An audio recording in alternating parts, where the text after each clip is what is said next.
Asambleísta María Paula Romo, buenos días, bienvenida a Contacto Directo. ¿Cómo está? Buenos días, Alfredo. Muy bien, gracias. El movimiento Ruptura se separó de Alianza País hace 13 meses por no estar de acuerdo con la consulta popular y el referéndum, porque los consideraron contrarios a principios fundamentales de la Constitución.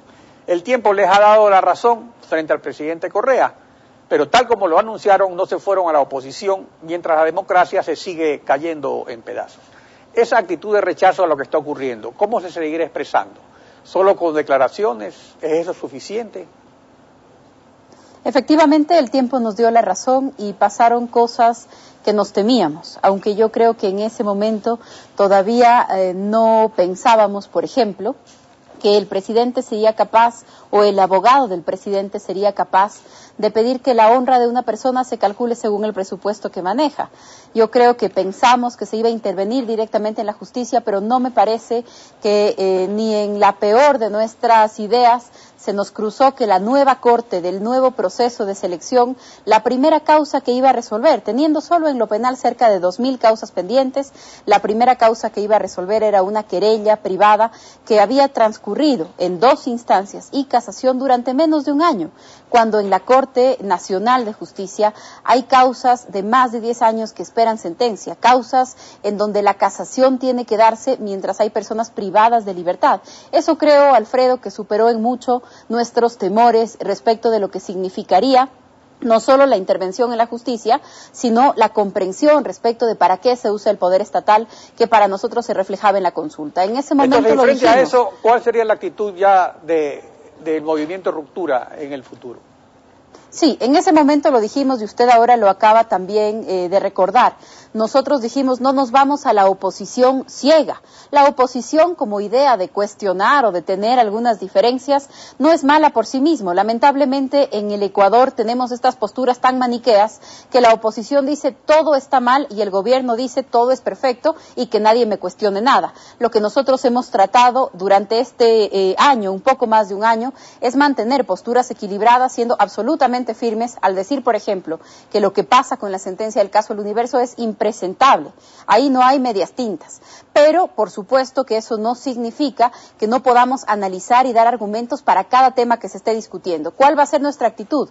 Pues obviamente no va a ser la postura ciega de decir no a todo sin argumentos, ni desde las pasiones. En la política, la oposición se hace con ideas, con alternativas, y nuestra primera apuesta ha sido con construirnos como una alternativa política y también como una alternativa electoral, Alfredo, al poder inscribirnos ya en el Consejo Nacional Electoral, al cumplir los requisitos para participar en la cancha de la política. Por supuesto, seremos críticos y seremos implacables cuando el caso así lo amerite, y mientras tanto, en los lugares en los que estamos, seguiremos trabajando en los temas políticos.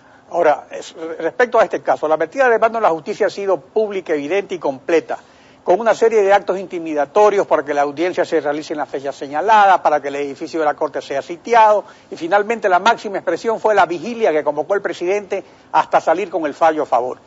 ¿Estos hechos se compadecen con la obligación del presidente de respetar y hacer respetar la Constitución? O sea, ¿cuál es la situación frente a estos hechos, la situación ya jurídica del país? ¿Estamos en una verdadera democracia? ¿En qué situación nos encontramos? Si hablamos en particular del caso El Universo, hay varios temas que discutir. La sentencia que ha sido ratificada desde la primera instancia y por lo tanto el comportamiento de los jueces, la proporcionalidad del castigo, el monto de la pena, que es también una cosa inaceptable, que se calcule la honra de una persona según el presupuesto general del Estado, el tema de la autoría coadyuvante, todas esas cosas son gravísimas. Debemos discutir también, y creo que por ejemplo en la Asamblea eso es lo que corresponde. Las injurias existen aquí y en cualquier sistema jurídico, pero en los sistemas jurídicos modernos, peor todavía en un Estado constitucional de derecho, las injurias no son penales, ya no se sancionan penalmente. Hacia allá debemos ir y también es parte del debate, pero me parece que hay que tener los ojos muy abiertos y el fiscal provincial del Guayas debe dar respuestas sobre la investigación que en este caso hay. Es gravísima la sospecha que se ha puesto respecto de la autoría de la sentencia en primera instancia. Eso no se puede quedar ahí, esa es una investigación a la que hay que darle toda la celeridad del caso. La Comisión Interamericana ha dictado medidas cautelares. El gobierno tiene que responder frente a eso, para referirnos al caso El Universo en particular. Pero yo estoy de acuerdo con usted, que dice, claro, en una democracia, el poder político, y eso es lo que muestra que vivimos en una democracia, en un Estado de Derecho, el poder político también se somete a la ley y a los jueces, y por eso no es casual, yo creo que es una coincidencia importantísima que nos muestra dos realidades muy parecidas.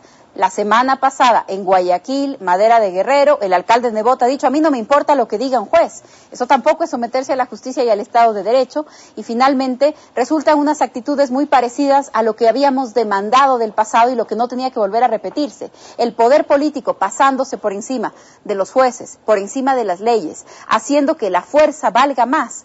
Eso es inaceptable, venga de donde venga. Exactamente, esto es una regresión. Ahora, pero la confrontación manejada por el presidente Correa ha llegado a un punto en que ni siquiera es posible atisbar a nadie que se atreva a ser de mediador, porque es manejada como instrumento maestro de estrategia electoral. Entonces, ¿cuál es la alternativa? Concentrar todas las esperanzas de cambio en la voluntad popular en las elecciones del próximo año, pero ¿con qué posibilidades si hay censura previa para la libertad de expresión y cambio de reglas a favor del que tiene todo el sartén por el mango? En el caso de la Administración de Justicia no se necesitan mediadores, se necesita simplemente jueces y juezas que tengan la voluntad, la valentía de hacer lo correcto, y ojalá el Ecuador las tenga. Lamentablemente, lo que pasó la semana pasada con la Corte Nacional, al negar la casación del caso El Universo, es una mala señal. La Corte Nacional, la nueva Corte de la Nueva Justicia, reprobó. ¿Cómo se construye la democracia, Alfredo? Se construye todos los días y todos los días está en disputa. Y todos los días hay eventuales retrocesos y eventuales conquistas. Yo creo que el recapacitar sobre el tema de las libertades, el que todos y todas volvamos a crear conciencia de que las carreteras pueden estar bien, pero no justifican sacrificar las libertades. El Ecuador no tiene por qué escoger entre lo uno y lo otro.